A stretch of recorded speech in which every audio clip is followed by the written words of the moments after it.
নতুন নতুন ভালোবাসার গল্প পেতে আমাদের চ্যানেলটি সাবস্ক্রাইব করে পাশে থাকা বেল আইকনে ক্লিক করুন। ধন্যবাদ। আশা করি পুরো গল্প শেষ না করা পর্যন্ত কেউ আজে বাজে কমেন্ট করবেন না। আসসালামু আলাইকুম। আশা করি সবাই ভালো আছেন, আমিও ভালো আছি। চলুন গল্পে আসা যাক। ক্রিং ক্রিং ক্রিং। এ আকাশ, ওঠ, দেখ কে যেন কল দিছে তোরে। এই ওঠ। উঠতেছি। চোখ খুলে ফোনটা হাতে নিয়ে দেখি অন্তর কল দিছে। ঘুম ঘুম চোখে কলটা রিসিভ করলাম। ওই শালা কয়টা বাজে, কলেজে আসবি না? আসবো তো, এত তারা কিসের? আর কয়টা বাজে? ভাইয়া কষ্ট করে টাইমটা নিজে একটু দেখে নিন কয়টা বাজে। স্যার কিন্তু 9:30-এ যাইতে বলছিল। ফোনের স্ক্রিনের দিকে তাকাই দেখি 10:09 বাজে। ওই তেই তো সালা, এখন কল দিলি কেন? না দিলেই পারতি। ভাই ভুল হইয়া গেছে, মাফ কইরা দেন ভাই। ওই শোন বল। ভাই, কলেজের কি খবর? তোর কপাল ভালো, স্যার এখনো আসে নাই, বলেছে 10:20-তে আসবে। ওকে দোস্ত, তুই কলেজে 5 মিনিট অপেক্ষা কর, আমি 10 মিনিটের মধ্যে আসতেছি। ভালো হইলি না। আচ্ছা তাড়াতাড়ি আয় ভাই। ওকে ওকে। লাফ দিয়ে বিছানা থেকে উঠলাম, দৌড়াইলাম ওয়াশরুমের দিকে। কোনো রকমে চোখে মুখে পানি দিয়া প্যান্ট শার্ট পরে রেডি হয়ে কলেজের দিকে যাইতেছি। চলেন পরিচয় পর্বটা সেরে নেই এখন। আমি আকাশ মাহমুদ। আমাদের পরিবারে বাবা মা, আমরা 2 ভাই, আর আমার ছোট কিউট কিউট 2টা বোন আছে। আমি বাবা মায়ের 2 মাত্র সন্তান, মানে মেজো ছেলে। আমি এখন ইঞ্জিনিয়ারিং পড়তেছি, ফরিদপুর পলিটেকনিক ইনস্টিটিউট। আর যার সাথে এতক্ষণ কথা বললাম তিনি হচ্ছেন আমার জিগরা দোস্ত অন্তর। আর ফোন করে কলেজে ডাকার কারণ হচ্ছে আজকে কলেজে প্র্যাকটিক্যাল পরীক্ষা আছে, তার জন্য। আমার আরও একটা ফ্রেন্ড আছে, নাম এনামুল। আমরা একসাথেই লেখাপড়া করি। পরিচয় দিতে দিতে কলেজে চলে আসলাম। ক্লাসের সামনে দাঁড়ায় আছি আর ভাবতেছি, স্যার আজকে যাই বলুক না কেন সব হজম করে নিব। আল্লাহর নাম নিয়ে স্যারকে বললাম, স্যার আসবো? কে তুমি? স্যার আমি আকাশ, চিনতে পারতেছেন না? জি বাবা, আমি আপনাকে খুব ভালো করে চিনতে পারছি। তা বাবা, আপনার আগমনের সময় কোনো সমস্যা হয়নি তো? না স্যার, কিছুই হয় নাই। তোর আসতে এত লেট হলো কেন? বোঝাই যাইতেছে স্যার অনেক রেগে আছেন। আসলে স্যার মেসের একজন বন্ধু খুবই অসুস্থ হয়ে পড়ে, সেই জন্য আমি তাকে ডক্টরের কাছে নিয়ে গেছিলাম। সরি স্যার লেট করে আসার জন্য, আর এমনটা হবে না। আচ্ছা ঠিক আছে, এইবারের মতো মাফ করলাম। যা, খাতা নিয়ে পরীক্ষা শুরু কর। আমিও কথা মতো খাতার একটা পেজ নিয়ে অন্তরের পাশে গিয়ে বসলাম। ওই শালা তুই মিথ্যা বললি কেন? তুই তো ঘুমাইতেছিলি। আরে বেটা, বুঝলি না? এখন যদি সত্যিটা বইলা দিতাম তাইলে আর আজকে পরীক্ষা দিতে হইতো না। আচ্ছা বাদ দে, এখন 10:40 বাজে, তাড়াতাড়ি শেষ কর, অনেক ক্ষুধা লাগছে। ওকে ওকে। তারপরে পরীক্ষা শেষ করে আমি অন্তর আর এনামুল ক্যান্টিনে গিয়ে পেট ভোজন করে আসলাম। এখন ক্যাম্পাসে বসে আছি। আজকে অনেক আড্ডা দেব, কারণ হচ্ছে আজকে আমাদের সেমিস্টারের লাস্ট পরীক্ষা। তো আড্ডা দিতে দিতে দুপুর 2টা বেজে গেছে। এমন সময় আমার ফোনে বেজে উঠলো আর্টসেলের অনিকেত প্রান্তরের মিউজিক রিংটং। হাতে নিয়ে দেখে আম্মু কল দিছে। কল ধরে, হ্যালো আম্মু। তারপরে আম্মুর কথা শুনে আমি তো পুরাই অবাক হয়ে গেলাম, তার থেকে একটু বেশি খুশি হলাম। কারণ আসসালামু আলাইকুম আম্মু, কেমন আছেন? আমি ভালো আছি বাবা, তুই কেমন আছিস? হ্যাঁ আম্মু, আমিও ভালো আছি। কি করতেছিস? পরীক্ষার কি খবর? আম্মু আজকে পরীক্ষা শেষ হলো, তাই এখন আমি অন্তরা রেনামুল কলেজ ক্যাম্পাসে বসে আড্ডা দিতেছি। ওহ ভালো। তা শুন, একটা খবর দেওয়ার জন্য কল দিছি। একটু টেনশনে পড়লাম। আমাকে আমার কিসের খবর দেবে আম্মু? কি হয়েছে আম্মু? কোনো খারাপ খবর নাকি? তোমার কিছু হয়েছে নাকি আব্বুর কিছু হয়েছে? আরে পাগল ছেলে, আমাদের কিছু হয় নাই, আমরা সবাই ভালো আছি। ওহ আল্লাহ বাঁচালে। তা বলো আম্মু, কিসের খবর? আসলে আমরা তোর ভাইয়ার বিয়ে ঠিক করছি, সামনের সপ্তাহে বিয়ে। তুই একটা কাজ কর, তোদের যেহেতু পরীক্ষা শেষ, তাহলে তুই অন্তর আর এনামুলরে নিয়ে বাড়িতে চলে আয়। মনে মনে আমি একটু অবাক হলাম। ভাইয়ার বিয়ে? কিন্তু ভাইয়ার তো গার্লফ্রেন্ড আছে। কই, আবার অন্য মেয়ের সাথে তো বিয়ে ঠিক করে নাই তো। তাই সব ভেবে আম্মুকে বললাম, আম্মু ওদের না হয় নিয়ে আসলাম, কিন্তু ভাইয়ার বিয়ে কার সাথে দিয়েছো? আমার বান্ধবীর মেয়ের সাথে। আল্লাহ, আজকে ভাইয়া নিশ্চিত সুইসাইড করবে। কারণ ভাইয়া সুমি আপুকে অনেক ভালোবাসে আর আপুও। আল্লাহ জানে এখন কি হবে। তা না হয় বুঝলাম, কিন্তু আম্মু ভাইয়া কি রাজি এই বিয়েতে? হুম, ও রাজি। ও তাহলে তো সব ঠিকই আছে। আচ্ছা আম্মু, আমরা কালকে চলে আসব।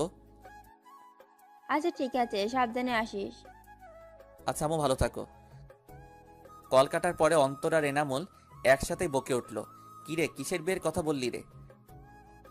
আরে ভাইয়ার বিয়ের সামনের সপ্তাহে। তাই নাকি? এ তো ভালো খবর। সত্যি অনেক ভালো একটা খবর। তুই একটা ভাবি পাবি, কত মজা করবি। জানি না রে, ভাইয়া তো সুমি আপুকে ভালোবাসতো, কি জানি কি হইল। তাহলে ভাইয়া কার সাথে বিয়ে হইতেছে? আম্মুর এক বান্ধবীর মেয়ের সাথে। ও, ওহ। আচ্ছা শোন, আমাদের তো সেমিস্টার শেষ হয়ে গেছে আর তোদের হাতেও কোনো কাজ নেই, তাহলে চল আমাদের বাসায়, আম্মু যেতে বলছে তোদের। সেটা না হয় বুঝলাম, কিন্তু বাসায় বলতে হবে তো। তুই ঠিকই বলছিস। আরে চাপ নিস না, আমি আছি তো। ঠিকই বলেছিস। আচ্ছা বাসায় তুই একটু বলে দে, তাহলে আর কিছু বলবে না। তুই বলে দে। আচ্ছা আচ্ছা ঠিক আছে, দে ফোন দে। তারপর ওদের বাসায় রাজি করালাম। এখন তাহলে বাসায় যাওয়া যাক নাকি? আবার সবকিছু তো রেডি করতে হবে। চল তাহলে। তাহলে বাসায় এসে একটু রেস্ট নিয়ে গোসল করে খাওয়া দাওয়া করে ব্যাগ প্যাক করে রাখলাম, সকালেই যেতে হবে। এখন একটু ফেসবুকে ঢোকা যাক। তারপর রাতে খেয়ে ঘুমিয়ে পড়লাম। সকালে ঘুম থেকে উঠে ফ্রেশ হয়ে রেডি হলাম বন্ধুদের বাসার দিকে। তার আগে একটা কল দিয়ে নেই। ক্রিং ক্রিং। কিরে কি করিস? এই তো রেডি হয়ে তোদের বাসার দিকে যাইতেছি। তোরা রেডি তো? রেডি, একটু বাকি আছে। আচ্ছা আসতেছি, তাড়াতাড়ি রেডি হয়ে নে। এনামুল কি করে? ও রেডি হয়ে বসে আছে। আচ্ছা আসতেছি। তারপরে ওদের নিয়ে বাসে উঠলাম। গন্তব্য আমাদের বাসা। প্রায় 4 ঘন্টা জার্নির পরে বাসায় পৌঁছালাম। বাসার সামনে গিয়ে কলিং বেল বাজাতেই আম্মু এসে দরজা খুলে দিল। কেমন আছিস আব্বু? কেমন শুকিয়ে গেছিস? ঠিকমতো খাওয়া দাওয়া করিস না নাকি? আম্মু আমি অনেক ভালো আছি, আর আমি মোটেও শুকাই নাই, বরং একটু মোটাই হয়ে গেছি। আচ্ছা আম্মু তুমি কেমন আছো? আমিও ভালো আছি। আচ্ছা দরজায় দাঁড়িয়ে কথা বলবি নাকি ভেতরে আসবি? আর তোরে না বলছিলাম তোর 2 বান্দরকেও নিয়ে আসবি? ভেতরে তো যাবই, আর আমার বান্দরগুলো আছে, ওই দেখো আসতেছে। ভাইয়ার বিয়ের কথা শুনে অনেক খুশি হয়েছে। ভালো। আসসালামু আলাইকুম আন্টি, কেমন আছেন? ওয়ালাইকুম আসসালাম। তা বাবা তোমরা কেমন আছো? হ্যাঁ আন্টি, আমরা ভালোই আছি, আর একটু বেশিই ভালো আছি, কারণ ভাইয়ার বিয়ে বলে কথা। এরই মধ্যে আমার কিউট কিউট 2টা বোন এসে আমাকে জড়িয়ে ধরে বলতেছে, ভাইয়া কেমন আছেন? এই তো ভালো আছি, তুই কেমন আছিস? আমি ভালো আছি। ওইদিকে সুরাইয়া, মানে আমার একদম ছোট বোন, সে তো আমারে জড়াই ধরে কেঁদেই দিল। ভাইয়া কেমন আছিস? আর আমারে ফুলে তুই কেমনে থাকিস? আমার কথা কি তোর মনে পড়ে না? আরে পাগলি কাঁদছো কেন? আর আমি তো ভালোই আছি, তুমি কেমন আছো? এতক্ষণ ভালো ছিলাম না, এখন ভালো আছি। আচ্ছা চল ভিতরে চল। হ্যাঁ আচ্ছা আসো, ভিতরে আসো। আমরা ভিতরে আমার রুমে গিয়ে বসলাম। একটু রেস্ট নিয়ে ফ্রেশ হয়ে রুম থেকে বের হইলাম। আম্মু কই গেলা? ক্ষুধা লাগছে তো। এই তো রান্নাঘরে আছি আমি, হয়ে গেছে আমার। তুই ওদের নিয়ে টেবিলে বস, আমি আসতেছি। আচ্ছা। একটু পরে আম্মু খাবার নিয়ে আসলো, আর আমরা একসাথে খেতে বসলাম। আচ্ছা আম্মু, আব্বু কোথায়? ওদের আব্বু তো একটু বিজনেসের কাজে বাহিরে গেছে, চলে আসবে 2-3 দিনের মধ্যেই। ও আচ্ছা। তা সুমাইয়া, তোর লেখাপড়া কেমন চলতেছে? এই তো ভাইয়া ভালোই চলতেছে। ভালো করে পড়িস, আর মাত্র কয়েক মাস বাকি এসএসসির পরীক্ষার।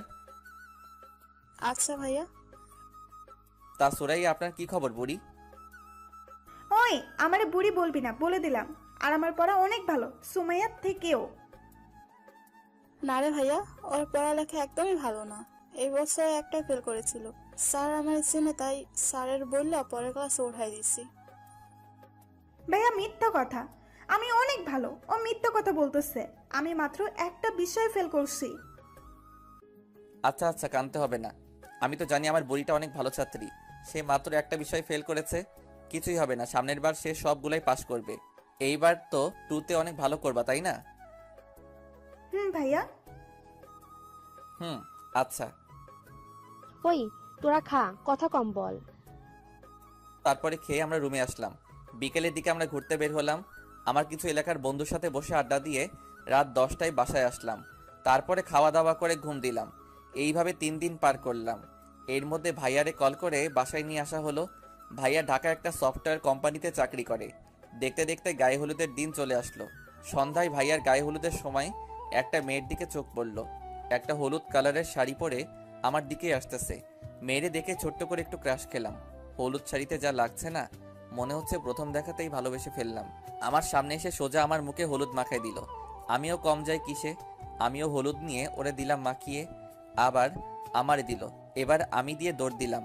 এসে সুমাইয়ার পেছনে দিয়ে যাইতেছিলাম। সুমাইয়া এসে সামনে এসে দাঁড়াইলো। সুমাইয়াও হলুদ মাখিয়ে দিল। তখনই ওই মেয়েটা আমার সামনে চলে আসছে।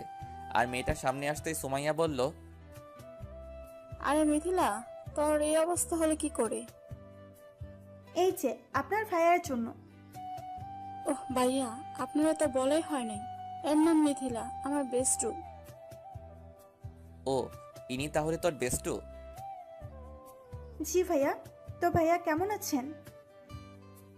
হুম, ভালো আছি। তুমি কেমন আছো?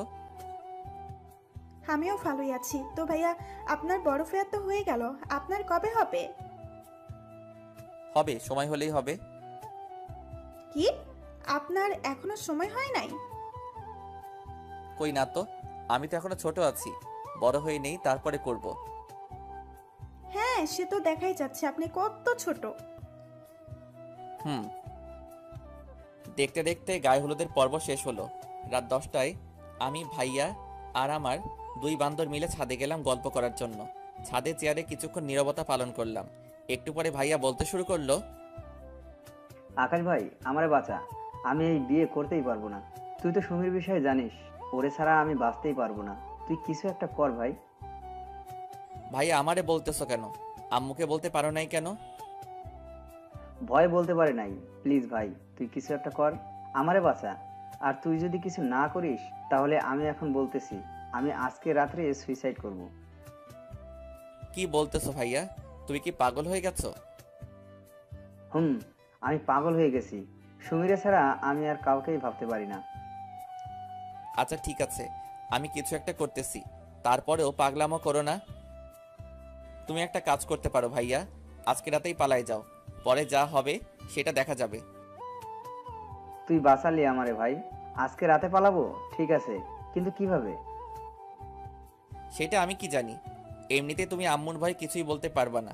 আর তাছাড়া সুমি আপুকে ছাড়াও তুমি থাকতে পারবা না। তাই যা করার তোমাকেই করতে হবে। আর আমি তোমার কিছু বলতে গেলেই আমি ফেঁসে যাব। ভাই, তার কোনো দরকার নাই। নিজের কাজ নিজেই করো। আচ্ছা দেখি, আর কিছু হেল্প লাগলে বলবানি। প্লিজ ভাই, না করিস না। আচ্ছা, সেটা না হয় ভেবে দেখা যাবে। কিন্তু ভাইয়া, তোমাকে একটা কথা বলার ছিল। হ্যাঁ বল। ভাইয়া, তুমি পালাই যাইও না। আম্মুর তোমার উপর অনেক বিশ্বাস। প্লিজ ভাইয়া, সেটা তুমি নষ্ট করো না। তাহলে আম্মু অনেক কষ্ট পাবে। হুম, তুই যা বলতেছিস তা সবই সত্যি, কিন্তু এটাও সত্যি যে আমি সুমিকে ছাড়া বাঁচতে পারবো কিনা জানি না। তবে অনেক কষ্ট হবে, আর আমাকে এই কষ্ট সারা জীবন বয়ে বেড়াতে হবে। আচ্ছা, তুই কি চাস আমি সারা জীবন এভাবেই কষ্টে থাকি? বেটা ইমোশনাল কথা বলা শুরু করছে। না ভাইয়া, আমি তো কখনোই চাই না। কিন্তু ভাইয়া, আমাদের একটু সুখের জন্য কি আব্বু আম্মুরে কষ্ট দেওয়া ঠিক হবে? তা হয়তো ঠিক হচ্ছে না, কিন্তু আমি এখন কি করব তুই বলে দে ভাই। আমি বলি কি ভাইয়া, তুমি আম্মুরে একবার বলেই দেখো আম্মু কি বলে। আমি বলছিলাম, কিন্তু আম্মু কোনোভাবে সুমিকে মেনে নিবে না। বলছে আম্মু নাকি আন্টিকে কথা দিয়ে ফেলেছে, এখন সে না করতে পারবে না। তাই আমাকে নাকি সুমিকে ভুলে যেতে হবে। আচ্ছা ভাইয়া, শান্ত হও আর আম্মুর কথা মেনে নাও। এতে তোমারই ভালো হবে আর আম্মু খুশি হবে। হুম, দেখছি কি করা যায়। তবে একটা কথা সত্যি, আমি সুমিকে কোনো দিনই ভুলতে পারবো না। বিয়ে যদিও এই মেয়ের সাথে হয়ে যায়, তারপরেও আমি সুমিকে বলতে পারবো না। আচ্ছা দেখো, তোমার যা ভালো মনে হয় করো, আমার ঘুম আসছে, আমি গেলাম। আচ্ছা যা, আমি যাব একটু পরেই। আচ্ছা, গুড নাইট। তারপরে চলে আসলাম রুমে। রাত বাজে 12টা।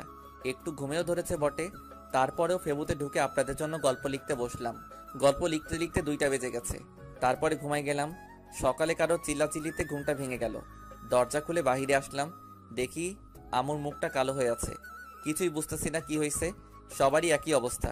সুমাইয়ারে ডাক দিলাম, কিরে কি হয়েছে রে, সবাই এমন করে আছে কেন, আর আম্মুর কি হয়েছে? সুমাইয়া কোনো কথা না বলে একটা চিরকুট হাতে ধরিয়ে দিল। চিরকুটটা পড়ার পরে আমার তো নিজেই নিজেকে মারতে মনে চাইতেছে। তাতে লেখা ছিল, প্রিয় আম্মু, প্রথমে ক্ষমা চেয়ে নিচ্ছি। চিঠিটা লেখার কারণ হচ্ছে, আম্মু তুমি তো জানোই আমি সুমিকে ভালোবাসি, আমি ওরে ছাড়া কিছুই ভাবতে পারি না। রাতে যখন ঘুমাতে গেলাম তখন আমার মনে হচ্ছিল আমি আমার জীবনের অনেক বড় কিছু একটা হারিয়ে ফেলতে যাইতেছি। তুমিই বলো, যাকে এতটা ভালোবাসি তাকে ছাড়া সারাটা জীবন থাকবো কিভাবে? তাই তোমাদের সবাইকে কষ্ট দিয়ে আমি চলে যাচ্ছি। প্লিজ আম্মু, আমাকে ক্ষমা করে দিও। ইদি তোমার অবাধ্য ছেলে পারভেজ। আমি চিঠিটা পড়ার পরে নিজেকে নিজেই গালি দিতে মনে চাইতেছে। শালার, কালকে যদি আমি ভাইয়াকে মজা করে না বলতাম পালিয়ে যাওয়ার কথা, তাহলে আর আজকে এই দিন দেখতে হইতো না। এখন কি করি আমি? আম্মু যদি জানতে পারে যে এই কাজের জন্য আমি দায়ী, তাহলে আমার জীবন শেষ। আল্লাহ আমারে রক্ষা করো। এর মধ্যে আন্টির বাসায় বলে দেওয়া হয়েছে যে ভাইয়া পালাইছে। ওইদিকে তো আম্মুকে আন্টি সেই রকম ঝাড়তেছে। একটু পরে আম্মুকে দেখলাম উঠে রুমের দিকে গেল।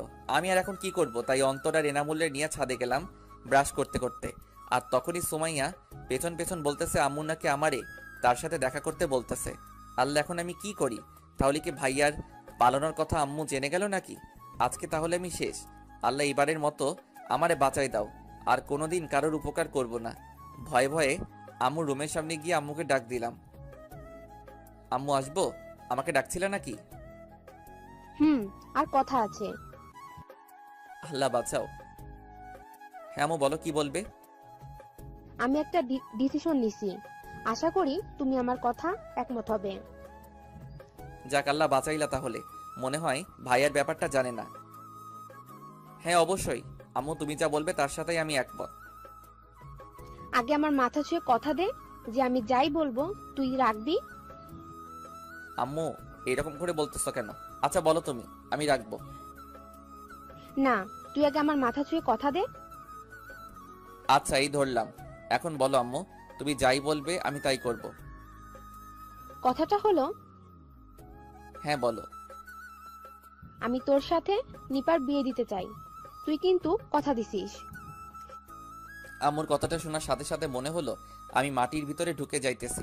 আম্মু এটা কি বললো? এটা কিভাবে সম্ভব? আমার মুখ দিয়ে একটা কথা বলার মতো শক্তি নাই। কি ভাবছিলাম আর কি হয়ে গেল? কিরে, কিছু বলিস না কেন? আমার কথাটা রাখবি তো? আমাকে তোর আন্টির সামনে মুখটা রাখবি তো? তোর ভাইয়া চলে যাওয়ার কথা শুনে তোর আন্টি আমাকে অনেক কথা শোনাইছে, আর আজকে যদি এই বিয়েটা না হয় তাহলে আমার আর বেঁচে থাকা আর না থাকা সমান কথা হবে। এখন তুই দেখ কি করবি তুই। আম্মুর মুখে মরার কথাটা শুনে নিজের চোখের পানি আর ধরে রাখতে পারলাম না। আম্মু তুমি যা বলবে তাই হবে, তবুও প্লিজ তুমি এসব কথা আর বইলো না। আমি বিয়ে করব। আমাকে বাঁচালি বাবা। আজকে এই বিয়েটা না হলে হয়তো তোর আন্টির কাছে আমি সারা জীবনের জন্য অপরাধী হয়ে থাকতাম। আচ্ছা আম্মু ঠিক আছে, তুমি যা বলবে তাই করব আমি। আমার জন্য তোমাকে কারোর কাছে ছোট হতে হবে না। তারপরে আম্মু বলল, যা বাবা, রুমে যা আর রেডি হয়ে নে, একটু পরে আবার বউ আনার জন্য বের হতে হবে, তুই এখন রেডি হয়ে নে। আচ্ছা আম্মু। রুমে চলে আসলাম মুখটা কালো করে। এনামুল জিজ্ঞেস করলো, কি রে, কি হইছে রে? কি হইছে বলবি তো? আরে কি হয়েছে বলবি তো নাকি? না বললে জানবো কিভাবে? বল কি হয়েছে। দোস্ত আমি শেষ হয়ে গেলাম রে। কেন, কি হইছে খুলে বল তো। দোস্ত আম্মু বিয়ে ঠিক করছে আমার, একটু পরে নাকি আমার বিয়ে। কি রে, কি বলিস? কেমনে কি হইলো? আর এটা তো অনেক ভালো খবর আর অনেক খুশির খবর। শালা মজা নিতাছস তাই না? আমি মরতেছি আমার জ্বালায়। দোস্ত তুই একটু শান্ত হ আর বল কি হইছে, কেমনে কি হইছে। দোস্ত আজকে রাতে নাকি ভাইয়া পলাইছে, আর আন্টি আম্মুরে অনেক কথা শোনাই দিছে। আম্মু অনেক কান্না করছে। তারপরে জানি না কি কথা হয়েছে আম্মুর সাথে। একটু পরে আম্মু আমার রুমে ডেকে বলতেছে আজকে নাকি আমার বিয়ে। যেই মেয়ের সাথে ভাইয়ার বিয়ে হওয়ার কথা ছিল ওই মেয়ের সাথেই নাকি আমার বিয়ে হবে। আম্মু বলতেছে আমি যদি বিয়েটা না করি তাহলে আম্মুর সম্মানটা নষ্ট হয়ে যাবে। আমারে মরার হুমকি দিছে। আরে বেটা, এই ব্যাপার তাহলে? আরে এইটা কোনো ব্যাপার হলো? আর আন্টি যা করছে ঠিকই তো করছে। তার সম্মান বাঁচানোর জন্য যা করা দরকার ছিল তাই করেছে। দোস্ত আমি কিছুই জানি না, তবে বিয়েটা তো আমার করতেই হবে। দোষ জাস্ট চিল। আর এই দেখ, তোর কপালটা কত ভালো, ভাইয়ার বিয়ে খাইতে আসছিস আর নিজেই এখন ভাবির বিয়ে করতেছিস। এনামুল ওরে কিন্তু চুপ থাকতে বল, ওরে লাথি মেরে ভবিষ্যৎ সন্তানের বাবা ডাক শোনা বন্ধ করে দিব। আরে আরে চেতিস না তুই। আর এখন তুই চল, রেডি করে দেই তোকে। আচ্ছা ঠিক আছে। তারপর আমি ফ্রেশ হয়ে গোসল করে আসলাম। ওরা আমায় ভাইয়ার জন্য কেনা শেরওয়ানি পরিয়ে রেডি করে দিল। পরেই বের হব। আব্বু আম্মুকে সালাম করে বের হয়ে গাড়িতে বসলাম।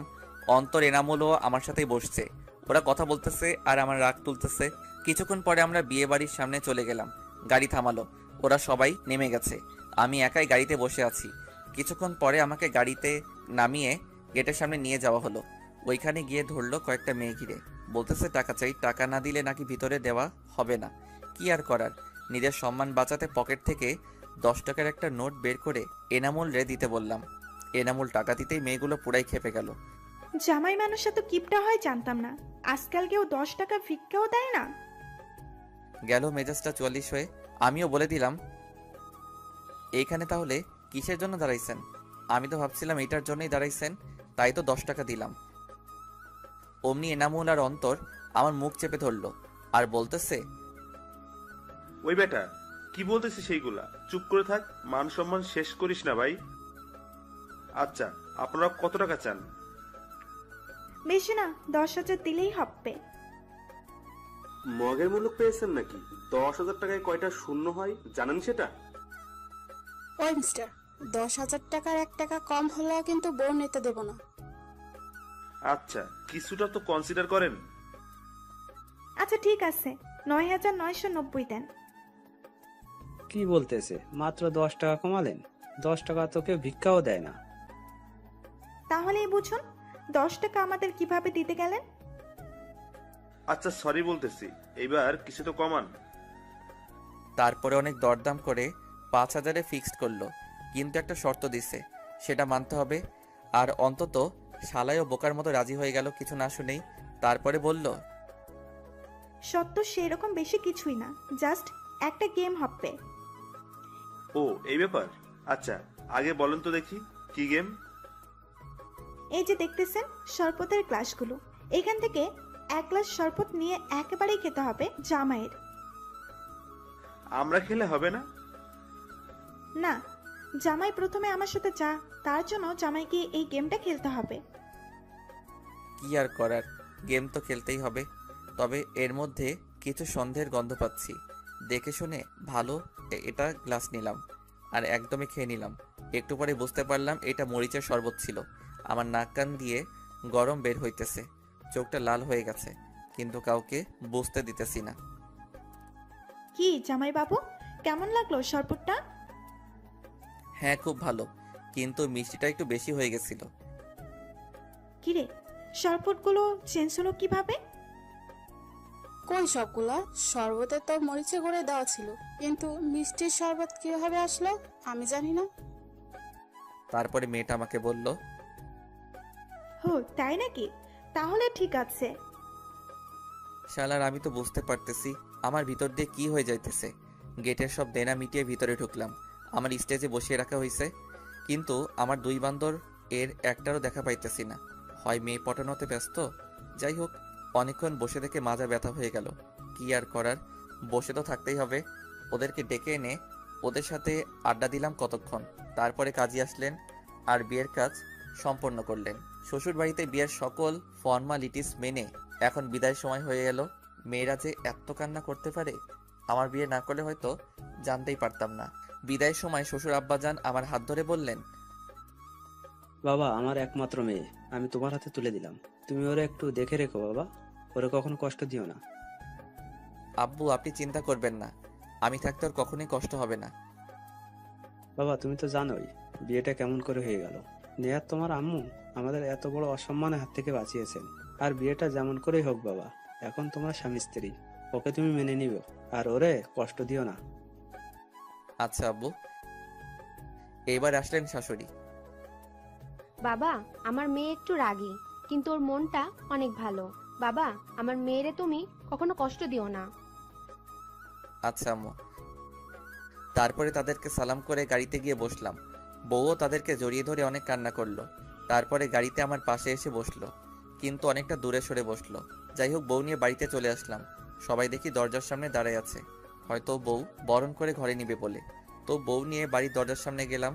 এ কি, সবাই তো দেখি বউ নিয়ে ব্যস্ত, আমার কোনো নামগন্ধ নাই এখানে। তোর কি বিয়েই করলাম, এখন নিজের দাম কমে গেল। যাই হোক, বরণ করা শেষ করে বউকে নিয়ে আমার রুমে গেল। আমি আর কি করব, অধম। আকাশ ছাদে গিয়ে উপরের আকাশ পানে চেয়ে আছে।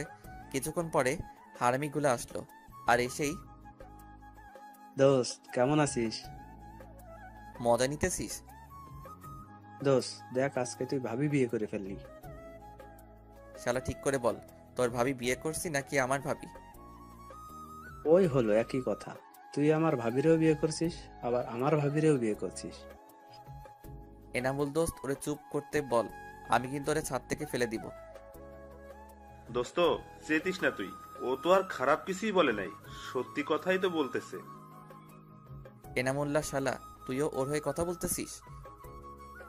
আচ্ছা আচ্ছা ঠিক আছে দোস্ত, যা হার হয়ে গেছে, এখন আর এসব ভেবে কোনো লাভ নাই। হুম। দোস্ত টিপ দিবি না? হ, তোরে অনেক বড় করে ট্রিট দিব। একবার কলেজে যাইয়া নেই, অনেক বড় একটা ট্রিট দিব। আচ্ছা আচ্ছা দোস্ত, তোর টিপ দিয়া লাগবো না। কেন ট্রিট দিব নে, রেডি থাকিস। এর মধ্যে আম্মু ছাদে আসছে, আর এসে বলতেছে, কিরে আকাশ, এইখানে কি করিস? আম্মু কিছু না, এই তো আমরা বসে আড্ডা দিতেছি। আজকের দিনেও আড্ডা দিতে হয়? ঘরে বৌমা একা বসে আছে, যা রুমে যা। আচ্ছা আম্মু। আম্মু চলে গেল। দোষ, যা তাহলে বাসর ঘরে, আজকে কিন্তু বিড়াল মারতেই হবে। ওই শালা বিড়াল কেন মারবো? আরে বাসর রাতে বিড়াল মারতে হয়, তুই ঘরে যা, সব বুঝতে পারবি। আচ্ছা। অন্তত আর এনামুল আমারে আমার রুমের সামনে নিয়ে গেল। আমার কেমন যেন ভয় ভয় লাগতেছিল। আজকে নিজের রুমে নিজের যাইতেই ভয় পাইতেছি। এমনটা কেন হইতেছে বুঝতে পারতেছি না। হয়তো আজকে এক অপরিচিত কারোর সাথে একই ছাদের নিচে একই ঘরে থাকতে হবে। হয়তো আজকের পর থেকে আমার জীবনের পথ চলাটা পাল্টে যাবে। সব ভয় উপেক্ষা করে রুমে ঢুকেই পড়লাম, আর বাহির থেকে দরজাটা লাগিয়ে দিছে হারামিগুলা। আমিও ভিতর থেকে দরজা লাগিয়ে দিলাম। আস্তে আস্তে খাটের দিকে এগোতে লাগলাম। বউ এসে আমাকে সালাম করে আবার খাটে গিয়ে বসলো। আমি আর কিছু না বলে খাটের একপাশে বসলাম। তখনই নিপা, বউয়ের নাম আগেই হয়তো বলেছিলাম, বলতে শুরু করলো, কেন করলেন আপনারা আমার সাথে এমনটা? কি বলতেছেন? আমি তো কিছুই করি না। হ্যাঁ, আপনি কিছুই করেন নাই, কিন্তু আপনারাই তো এসব করছেন। কেন আমার সাথেই কেন? দেখুন, যা হয়েছে সব ভাইয়ের জন্য হয়েছে। এখানে আমাদের কারোর কোনো দোষ নেই। ভাইয়া একটা মেয়েকে ভালোবাসতো, তাকে ছাড়া আপনাকে বিয়ে করতে পারবে না, তাই চলে গেছে। আপনারা আমার সাথে এমনটা না করলেও পারতেন। জানেন একটা মেয়ের কত স্বপ্ন থাকে? আমারও অনেকগুলো স্বপ্ন ছিল। আমি কোনো দিন রিলেশন করিনি, কারণ আমার সব ভালোবাসা আমার স্বামীর জন্য রেখে দিয়েছিলাম। আপনার ভাইয়ার সাথে বিয়ে ঠিক হওয়ার পর থেকে তাকে নিয়েই ভাবতে শুরু করেছিলাম। অত এক মুহূর্তেও সব এলোমেলো করে দিল। যাই হোক, যা হওয়ার হয়ে গেছে। তবে আমার কিছু কথা আছে, আশা করি আমার কথাগুলো মেনে নেবেন। হ্যাঁ বলুন।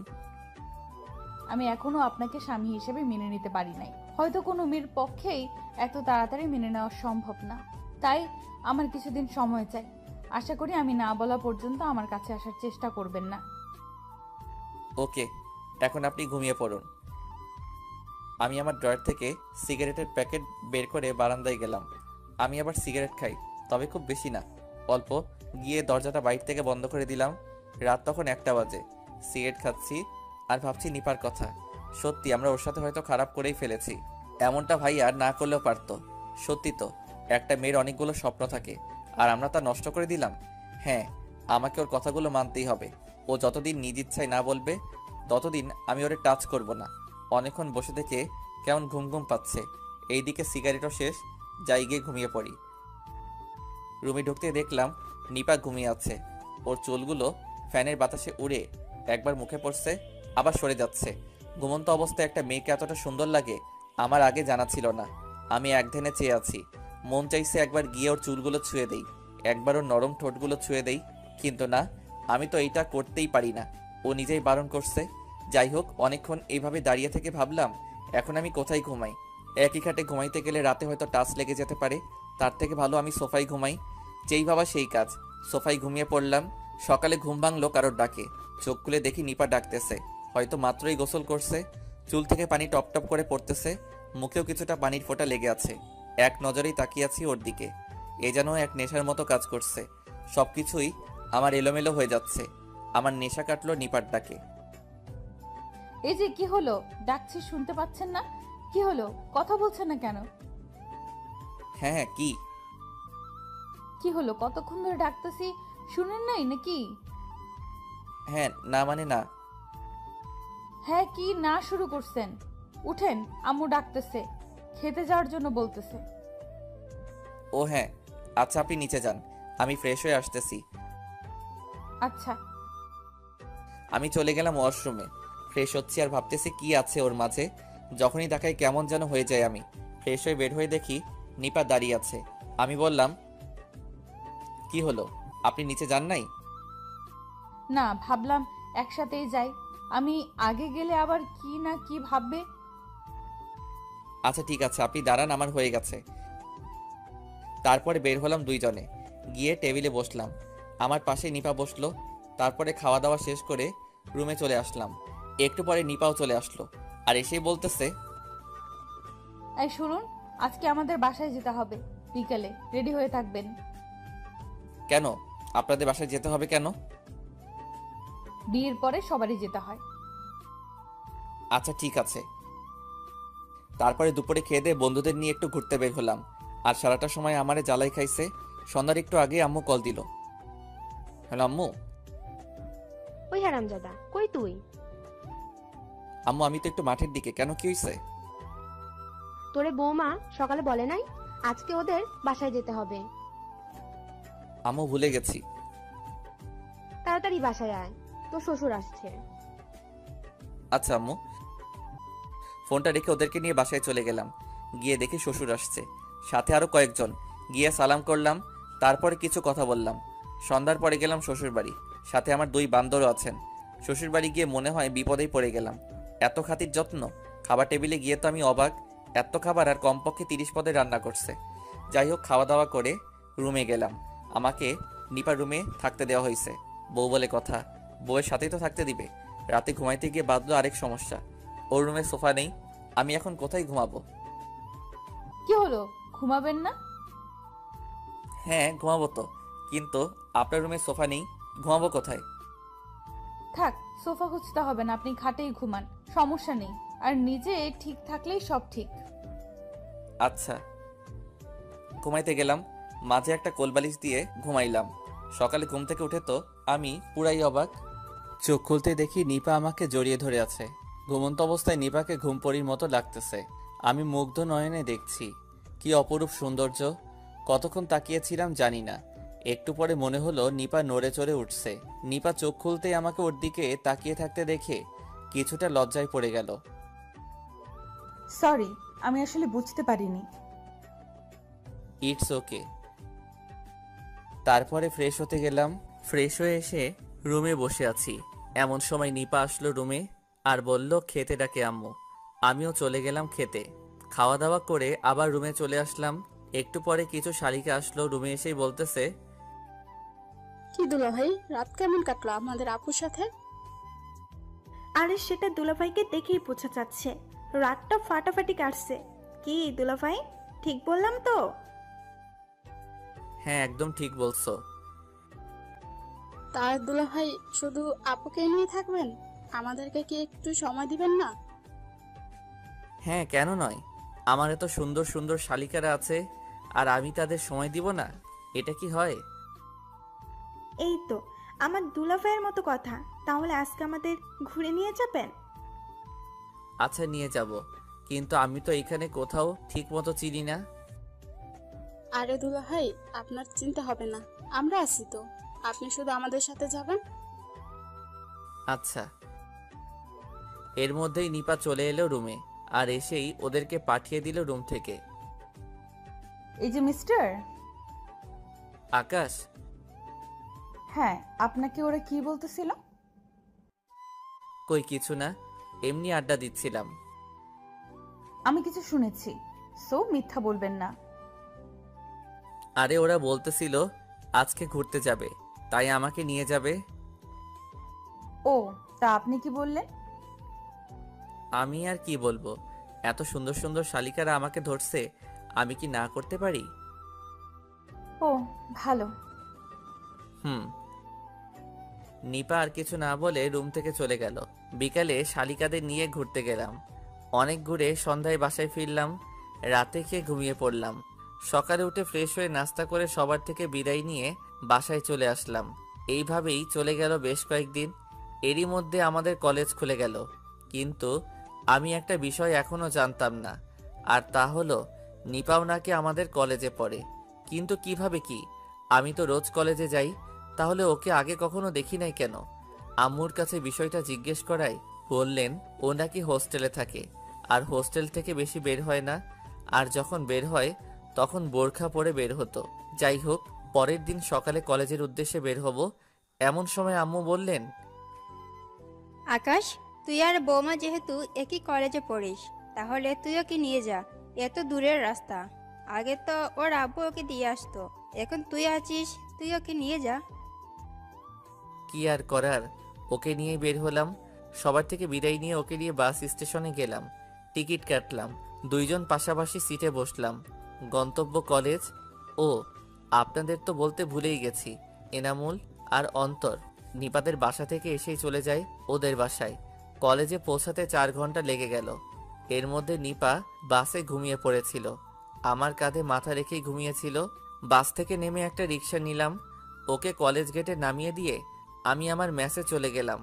অনেকদিন পরে মেসে আসলাম, রুম গোছালাম, তারপরে ফ্রেশ হয়ে হোটেল থেকে খাবার এনে রাতে খেয়ে শুয়ে পড়লাম। কিন্তু ঘুম আর আসছে না।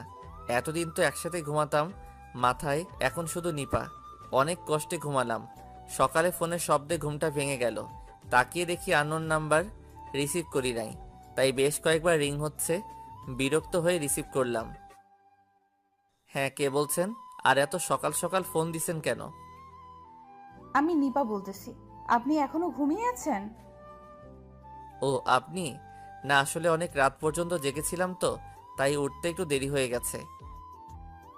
আচ্ছা, এখন উঠে কলেজে যান, আম্মু এটা বলতেই বলেছিল। ও আচ্ছা। দূর শালা, কই ভাবলাম বউয়ের হয়তো আমার উপর একটু মন নরম হয়েছে, তাই কল দিছে। এ তো দেখে আম্মু বলছে বলে কল দিল। ধুর, ভাল লাগে না। উঠে পড়লাম, ফ্রেশ হয়ে কলেজে চলে গেলাম। নতুন কিছু বই কিনে কয়েকটা ক্লাস করে বন্ধুদের নিয়ে মামার দোকানে গেলাম। গিয়ে সিগারেট নিলাম। সিগারেট খাচ্ছি আর আড্ডা মারছি। এমন সময় একটা মেয়ে আসলো। মামার দোকানে বোরখা পরা ছিল। আমার দিকে বেশ কয়েকবার তাকালো। ওর চোখ দেখে কেমন যেন লাগলো, মনে হচ্ছে এই চোখ আমি আগেও দেখেছি। তো যাই হোক, এত কিছু না ভেবে আবার আড্ডায় মন দিলাম। কিন্তু পরক্ষণেই আমার মাথা গরম হয়ে গেল। একটা ছেলে এসে আমার কাছে কি যেন নেওয়ার বাহানায় মেয়েটার সাথে ধাক্কা খেলো। আমি ভালো করে বুঝতে পারলাম ছেলেটা মেয়েটার সাথে অসভ্যতা করছে। কিছুই বললাম না। মেয়েটা মামার থেকে কয়েকটা খাতা আর কলম নিল। বিল দেওয়ার সময় আবার সেই ছেলেটা একই কাজ করছে বেশ কয়েকবার। এমন করে মেয়েটা রেগে আমার দিকে তাকালো আর ছেলেটাকে বলতে লাগলো, সমস্যা কি আপনার? এইভাবে অসভ্যতা করছেন কেন? অসভ্যতার কি দেখলে? আপনি আমাকে ধাক্কা দিচ্ছেন কেন? সেটা আমার ব্যাপার, তোমার কি? এইবার আমার মাথা পুরাই গরম হয়ে গেল। বন্ধুদের নিয়ে গেলাম ওর কাছে। কি হয়েছে আপু, এনি প্রবলেম? এই ছেলেটা তখন থেকে অসভ্যতা করছে। কিরে ভাই, এমন করছিস কেন? ও তোর কি হয়? সেটা কি তোকে বলতে হবে নাকি? এনামুল, অন্তর, চল একটু ওরে ওইদিকে নিয়ে চল। ওরা ছেলেটাকে ধরে নিয়ে গেল আর আমি, আচ্ছা আপু কোনো সমস্যা নেই, আপনি যান। আর মামা ওনার কি লাগে জলদি দিয়ে দাও। আচ্ছা মামা। দেখলাম মেয়েটা আমার দিকে কেমন ভরসার চোখে তাকালো আর বলল ধন্যবাদ, কিন্তু মেয়েটার কণ্ঠ আমার কেমন যেন পরিচিত পরিচিত লাগছিল। আমি আর কিছু না ভেবেই চলে আসলাম ছেলেটাকে বুঝাইতে। আসলে কলেজে আমাদের একটা গ্যাং আছে। গ্যাং বললে কেমন যেন শোনায়। আসলে আমরা ক্লাসের বেশ কয়েকটা বন্ধু আছি যারা সব সময় এক হয়ে কাজ করি আর সব খারাপের বিরুদ্ধে কাজ করি। আর আমার সব বন্ধুগুলো ওইখানেই স্থানীয়, তাই আমরা চলি অন্যরকম পাওয়ারে। কেউ কিছু বলতেও পারে না, সবাই অবশ্য ভালো কাজের জন্য সম্মান করে। যাই হোক, ছেলেটাকে উদুম কেলিয়ে ছেড়ে দিলাম আর বললাম নেক্সট টাইম এমন যদি দেখি তাহলে এর থেকেও বেশি থেরাপি দিব। চলে আসলাম মেসে। ফ্রেশ হয়ে খাওয়া দাওয়া করে মাত্র রেস্ট নিচ্ছি, এমন সময় নিপা কল দিল। আর কল রিসিভ করে আর কোনো কথা না বলে বলল, আপনি সিগারেট খান? আরে আমার গোপন খবরও জানলো কিভাবে? কই না তো, কে বললো আপনাকে? একদম মিথ্যা বলবেন না বলে দিলাম, সত্যি করে বলুন। দেখলাম আর লুকিয়ে লাভ নেই, হয়তো ভালো করেই জেনে গেছেন। না মানে আসলে খাই, তবে মাঝে মধ্যে। আপনি আর সিগারেট খাবেন না। কেন? আমি বললাম তাই, আর এটাই খাওয়া খারাপ। আচ্ছা। দুপুরে খাইছেন? আপনি খাইছেন? হ্যাঁ, আচ্ছা রাখি। বলি কল কেটে দিল। এই মেয়েটা এমন কেন? এভাবে চলতে লাগলো আমাদের দিন। মাঝে মাঝে নিপা কল দেয় আর আমার খোঁজ খবর নেয়, আমিও দেই, তবে খুবই কম, না দেওয়ার মতোই। এরই মধ্যে আমি ম্যাচ চেঞ্জ করে ফেলি, একা একটা ফ্ল্যাট নিছি, তাও মাত্র 2 দিন হলো। সব কিছু গুছিয়ে নিলাম 2 দিনে। পরের দিন সন্ধ্যায় নিপা কল দিল। আমি তখন ওয়াশরুমে ছিলাম, তাই কলটা ধরতে পারি নাই। তারপর 3টা কল দিয়ে থেমে গেল। আমি বের হয়ে দেখি নিপা কল দিছে। ব্যাক করলাম আর নিপা বলল, কি করছিলেন? কয়বার কল দিলাম, ধরেন নাই কেন?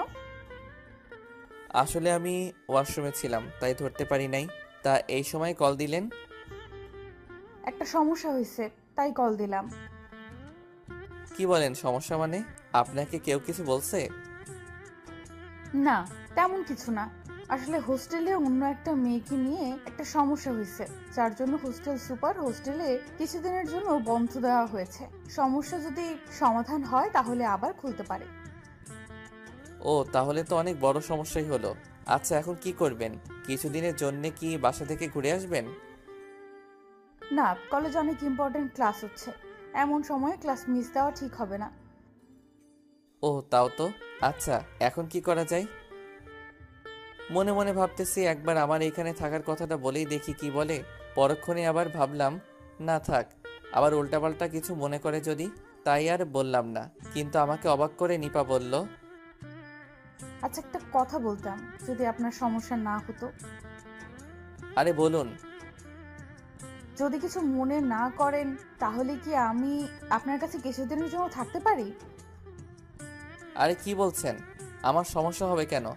আপনার যখন মন চাইবে আপনি তখন আসবেন। না মানে স্যার আজকে সকালে বলছিল আজকের মধ্যেই সবাই হোস্টেল খালি করতে। আমিও অন্য জায়গায় ব্যবস্থা করতে চাইছিলাম, কিন্তু পারি নাই, তাই আপনাকে কল করলাম। আপনার যদি সমস্যা না হয় তাহলে আমাকে একটু হোস্টেল থেকে নিয়ে যাবেন। আচ্ছা আপনি টেনশন নিয়েন না, আপনি 10 মিনিট দাঁড়ান, আমি আসতেছি। তারপরে ফোন রেখে প্যান্ট শার্ট পরে 15 মিনিটের মধ্যে একটা রিক্সা নিয়ে চলে গেলাম হোস্টেলের সামনে। গিয়ে দেখি নিপা ব্যাগ নিয়ে দাঁড়িয়ে আছে হোস্টেলের সামনে। আমি রিক্সা থেকে নেমে, সরি একটু লেট হয়ে গেল। আচ্ছা সমস্যা নেই, তাহলে চলুন।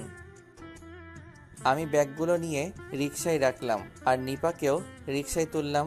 রিক্সায় বসে নিপা বলল, আচ্ছা আপনার কোনো সমস্যা হবে না তো? আমার আবার কি সমস্যা হবে? না মানে তারপরেও। না, আমার মোটেও কোনো সমস্যা হবে না। আচ্ছা ঠিক আছে তাহলে। চলে আসলাম আমার বাসার সামনে। রিক্সায় বিল মিটিয়ে নিপাকে নিয়ে আমার ফ্ল্যাটে চলে আসলাম। অবশ্য ফ্ল্যাটটা 2 রকমের, তাই কোনো সমস্যা হলো না। ও এক রুমে আর আমি অন্য রুমে থাকার ব্যবস্থা হলো। রাতে খাওয়ার মতো কিছুই নেই, রান্না করতে আলসেমি লাগে, তাই নিজে খুব একটা রান্না করি না, হোটেল থেকে খেয়ে আসি। তাই এখন নিপাকে বললাম, আচ্ছা আপনি তো রাতে মনে হয় কিছু খান নাই, আপনি রুমে থাকেন, আমি আসতেছি। কোথায় যাবেন? নিচে যাচ্ছি কিছু খাবার আনতে। ও আচ্ছা, তাড়াতাড়ি আসবেন, আমার কেমন যেন ভয় ভয় লাগছে। আচ্ছা 5 মিনিটের মধ্যে চলে আসবো। আচ্ছা। চলে গেলাম নিচে। রেস্টুরেন্ট থেকে 2 প্যাকেট বিরিয়ানি নিয়ে আসলাম। রুমে ঢুকতেই নিপা কিছুটা ভয় পেয়ে গেল। আমাকে দেখে মনে হলো কিছুটা স্বস্তির নিঃশ্বাস ফেললো। কি হয়েছে, ভয় পেয়েছেন নাকি? কিছুটা। আরে ভয়ের কিছুই নেই, আমার এই ফ্ল্যাটে কেউ আসবে না। হুম আপনি ফ্রেশ হয়েছেন? হুম আচ্ছা তাহলে আপনি বসুন, আমি আসতেছি। চলে গেলাম কিচেনে, 2টো প্লেট ধুয়ে সাথে পানি নিয়ে খেতে বসলাম। খাওয়া শেষ করে নিপার রুমে ঘুমাইতে দিলাম। বর্ষার দিনে বৃষ্টি যেন কাউকে কিছু না বলে চলে আসে। অর্ধেক রাতে মনে হলো প্রচণ্ড বৃষ্টি হবে। বাতাস বইছে আর একটু পর পর বজ্রপাত হচ্ছে। খুব কাছেই হয়তো একটা বজ্রপাত হয়েছে, প্রচণ্ড শব্দ হয়েছে। ওই ঘর থেকে নিপা চিৎকার দিয়ে উঠল। একটু পরে দেখি নিপা কাঁথা আর বালিশ নিয়ে আমার রুমের দরজার সামনে দাঁড়িয়ে আছে। কি হলো, ঘুমাননি? হ্যাঁ, কিন্তু প্রচন্ড শব্দ হচ্ছে, খুব ভয় লাগছে। ও শুয়ে পড়ুন, কিছু হবে না। যদি কিছু মনে না করেন তাহলে আমি কি আপনার রুমে ঘুমাতে পারি? হ্যাঁ কেন নয়, আসুন, কিন্তু একটু সমস্যা আছে। কি সমস্যা?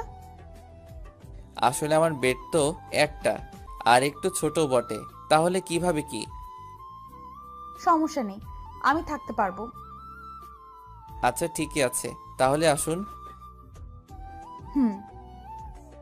নিপা বালিশ নিয়ে আমার পাশে শুয়ে পড়ল। খাটটা একটু ছোট হওয়ায় নিপা আর আমি অনেকটা গা ঘেঁষে শুয়ে পড়লাম। একটু পরে মনে হলো নিপা কাঁপছে। কপালে হাত দিয়ে দেখি অনেক জ্বর। কি করি এখন?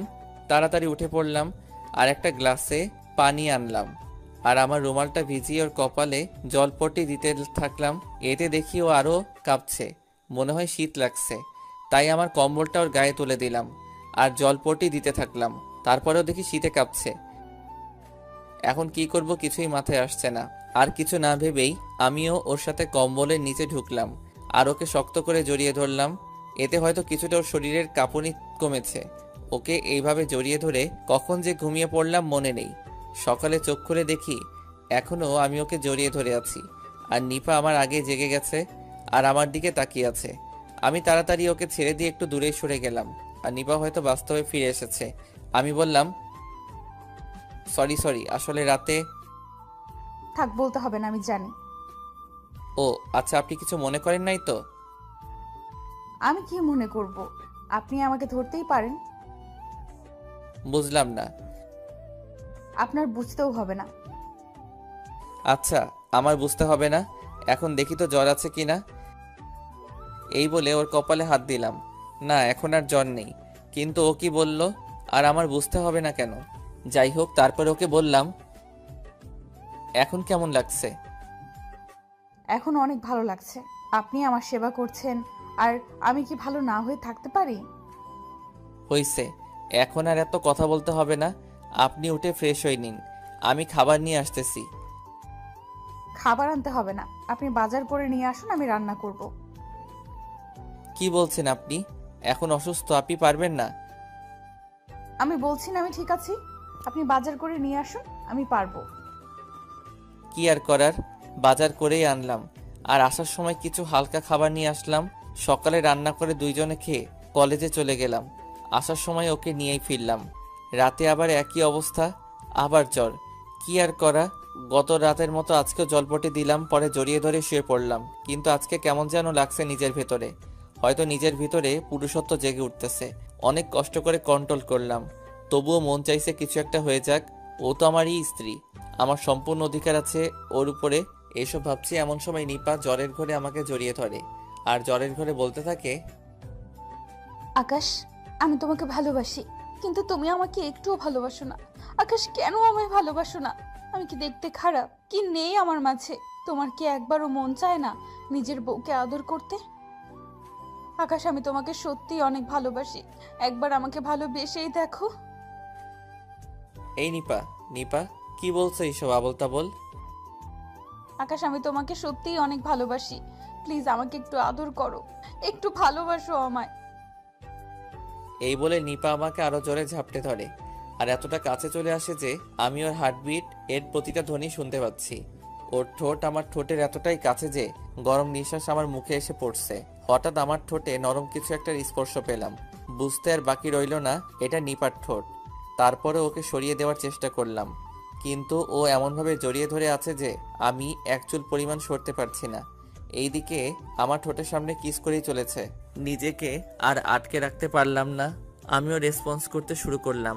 অনেকক্ষণ এইভাবে কিস করে যাচ্ছি, কিন্তু ও আমাকে ছাড়ছেই না। মনে হচ্ছে পাগল হয়ে যাচ্ছে আমি। এই প্রথম কোনো মেয়ের এতটা কাছে আসলাম আমি, আর এই প্রথম কাউকে কিস করলাম। ও পাগলের মতো কিস করে চলেছে, আমিও রেসপন্স দিয়ে চলেছি। এক পর্যায়ে ওর কপালে, ঘাড়ে, গলায়, ঠোঁটে কিস করতেছি। দেখি ওর নিঃশ্বাস ভারী হয়ে আসছে, ঘন ঘন নিঃশ্বাস নিচ্ছে। দুইজনেই অস্থির হয়ে গেছি। এক পর্যায়ে আমরা স্বামী স্ত্রীর মধুর মিলনে আবদ্ধ হলাম। রাতে ওকে জড়িয়ে ধরেই ঘুমিয়ে পড়লাম। সকালে ঘুমের মধ্যেই নিজের উপর ভারী কিছু অনুভব করলাম, মনে হলো কেউ আমার উপরে শুয়ে আছে। ঘুম ঘুম চোখে একবার চেয়ে দেখি নিপা আমার দিকে অপলক দৃষ্টিতে তাকিয়ে আছে। এখন পুরোপুরি ঘুমটা ভেঙে গেল। তাড়াতাড়ি ওকে আমার উপর থেকে নামিয়ে দিলাম। হঠাৎ রাতের কথা মনে পড়ে গেল। নিজের মধ্যে কেমন যেন অপরাধ বোধ কাজ করছে। কি করে পারলাম ওর সাথে আমি এমনটা করতে? আমি তো নিজেই ওকে বলেছিলাম আমি ওর অনুমতি ছাড়া ওকে টাচ করব না। আর আমি কিভাবে এই কাজটা করলাম? সরি। সরি কেন? না মানে কি হয়েছে? আর এইভাবে বলছো কেন? এই প্রথম আমাকে তুমি করে ডাকলো, নিজের মধ্যে কেমন যেন লাগলো। আসলে আমি সত্যি সরি কালকে রাতের ঘটনার জন্য। আমি সত্যি বলছি আমি ইচ্ছে করে এসব করিনি। প্লিজ আমাকে ক্ষমা করে দিবেন, প্লিজ। আরে আরে, তুমি এইভাবে বলছো কেন? আর এত সরি বলতে হবে না। প্লিজ, আমি তো নিজেই একদিন তোমাকে বলেছিলাম, সরি আপনাকে বলেছিলাম আপনার অনুমতি ছাড়া আপনাকে টাচ করব না। কিন্তু সত্যি বলছি রাতে যা হয়েছে আমি সেটা ইচ্ছে করে করিনি। আমি জানি রাতে কি হয়েছিল, আর আমি কিছুই মনে করিনি, আর এতে তোমার কোনো দোষ নেই। মানে? হ্যাঁ, আমি জানি রাতে কি হয়েছিল, আর তোমার কোনো দোষ নেই। আর যদি দোষের কথা বলেই থাকো তাহলে দোষ আমি করেছি, কারণ রাতে আমি ইচ্ছে করেই এমনটা করেছিলাম। মানে? কিন্তু কেন? এত মানে মানে করছো কেন? আর তুমি আমাকে আপনি আপনি করছো কেন? এখন থেকে তুমি করে ডাকবে, ওকে? সেটা না হয় ডাকা যাবে, কিন্তু আপনি আগে আমার কথার উত্তর দিন। আপনি ইচ্ছে করে করেছেন মানে কি? হ্যাঁ বলবো, তবে একটা শর্তে। ওকে, কি শর্ত বলুন? এখন থেকে আমাকে তুমি করে ডাকতে হবে। আচ্ছা ডাকবো, এখন আগে আমার উত্তর দিন। আবার আপনি বলতেছো? আগে তুমি করে বলো, তারপরে। ওকে ওকে, এখন তুমি বলো প্লিজ। আরে বোকা, রাতে আমি যা করেছিলাম সব ইচ্ছে করেই করেছি, যাতে তোমার আদর পাই। কিন্তু আপনি তো বলেছিলেন। হ্যাঁ আমি বলেছিলাম, তখন তোমাকে অন্যরকম মনে করতাম, এখন তোমাকে নিজের স্বামী মনে করি। আর প্রতিটা স্বামীর তার স্ত্রীর উপরে অধিকার থাকে, আর প্রতিটা স্ত্রীর তার স্বামীর উপর। আমি আমার আর তোমার অধিকার ফিরিয়ে দিলাম, আর আমিও ফিরে পেলাম। এত অবাক হওয়ার কিছুই নাই। আমরা স্বামী স্ত্রী, আমাদের মাঝে এইটা হওয়া খুবই স্বাভাবিক ব্যাপার। তাই আমি চাই আমার স্বামী আমাকে সব সময় ভালোবাসুক। তাই নাকি? গো। এতক্ষণ আমি লক্ষ্য করলাম আমার গায়ে কিছুই নেই। কিছুটা লজ্জা পেয়ে গেলাম, তাই তাড়াতাড়ি বেডের কাঁথাটা নিজের উপর দিয়ে দিলাম। কিন্তু নিপা সেটা হতে দিল না, কাঁথা টেনে নিচে নামিয়ে দিল। এই কি করছো? কাঁথা দিচ্ছ কেন? তো কি করব? দেখছো না আমার গায়ে কিছুই নেই। রাতে গায়ে দিতে মন ছিল না। রাতে তো ঠিকই সব খুলে ফেলেছিলে, এখন এত লজ্জা কিসের? হয়েছে, থাক, আর লজ্জা পেতে হবে না। যা করার তা তো রাতেই করে ফেলেছো, এখন আর লজ্জা করে কি হবে? আর তাছাড়া আমি তো তোমার সবই দেখে ফেলেছি, তাই আমার সামনে লজ্জা পেতে হবে না। ইস কি বলে এই মেয়ে, লজ্জা শরম বলতে কি কিছুই নেই? কিভাবে বলছে কথাগুলো। হুম। জি, এখন আমাকে একটু আদর করো। কি এখন? আমি পারবো না। ওই কি বললি তুই? আমি এখন আদর করতে বসছি, তুই এখন করবি, নয়তো খবর আছে। ওই কি হলো? কি আর করার, ওকে কাছে টেনে ঠোঁটটা আলতো করে একটা কিস করলাম। নিপা আরও খেপে গেল আর আমাকে শক্ত করে ধরে আমাদের 4 ঠোঁট এক করে দিল। দখল করে নিল আমার ঠোঁট জোড়া। প্রায় 5 মিনিট পর ছেড়ে দিল। এখন আমরা দুজনেই হাঁপাচ্ছি। ওই এত জোরে কেউ কিস করে? যদি মনে যেতাম। অমনি আমার মুখে হাত দিয়ে আটকে দিল। আর একবার এমন কথা বলবে না। তোমার কিছু হয়ে গেলে আমি কি নিয়ে বাঁচবো? কেন? আকাশ, আমি তোমাকে অনেক ভালোবাসি। তাই নাকি? হুম, সত্যি গো, আমি তোমাকে অনেক ভালোবাসি। তোমাকে ছাড়া আর কিছুই ভাবতে পারি না। তাই নাকি? তা কবে থেকে হলো এসব, আর আমি কেন জানি না?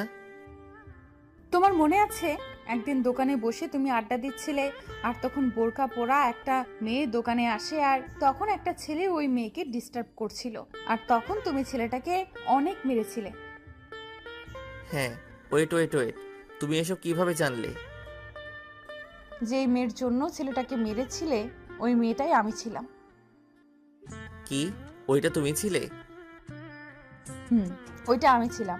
আর তখন একটা বিষয় আমার ভালো লাগে, আর তা হলো তুমি চেনো না জানো না, কিন্তু একটা মেয়েকে অপমানিত হতে দেখে সেই মেয়েটাকে সাহায্য করলে আর অপরাধের প্রতিবাদ করলে। আর এই বিষয়টা আমার কাছে অনেক ভালো লাগে, আর এই ছোট্ট ভালো লাগা থেকে আস্তে আস্তে ভালোবাসায় রূপান্তরিত হয়। বুঝলাম। আকাশ, আমি তোমাকে ভালোবাসি, আর তোমাকে ভালোবেসে আমি তোমাকে স্বামী হিসাবে মেনে নিয়েছি। আকাশ প্লিজ, তুমিও আমাকে মেনে নাও, আর আমাকে আমার স্বামীর পূর্ণ অধিকার দাও। দিতে পারি, তবে একটা শর্তে। কি শর্ত বলো? আমি তোমার সব শর্ত মেনে নিতে রাজি। আমাকে এখন থেকে অনেক অনেক অনেক ভালোবাসতে হবে, আর এখন এই মুহূর্তে আমাকে আবার একটা কিস করতে হবে। ও এই ব্যাপার? আমি তো তোমাকে ভালোবাসি। সত্যি বলতে আমি তোমাকে আমার নিজের থেকেও বেশি ভালোবেসে ফেলেছি। আর রইল কিস, সেটা এখন না, আগে ফ্রেশ হয়ে আসো তারপরে। নো, এটা তো হবে না, আমার এখনই লাগবে। বললাম তো আগে। বাকিটুকু বলার আর চান্স দিলাম না, তার আগে আমাদের 4 ঠোঁট এক করে দিলাম। শুরু হয়ে গেল তাদের টম এন্ড জেরি খেলা। ভালো থাকুক তারা এবং তাদের ভালোবাসা, বেঁচে থাকুক 1000 বছর ধরে ভালোবাসার মানুষগুলো।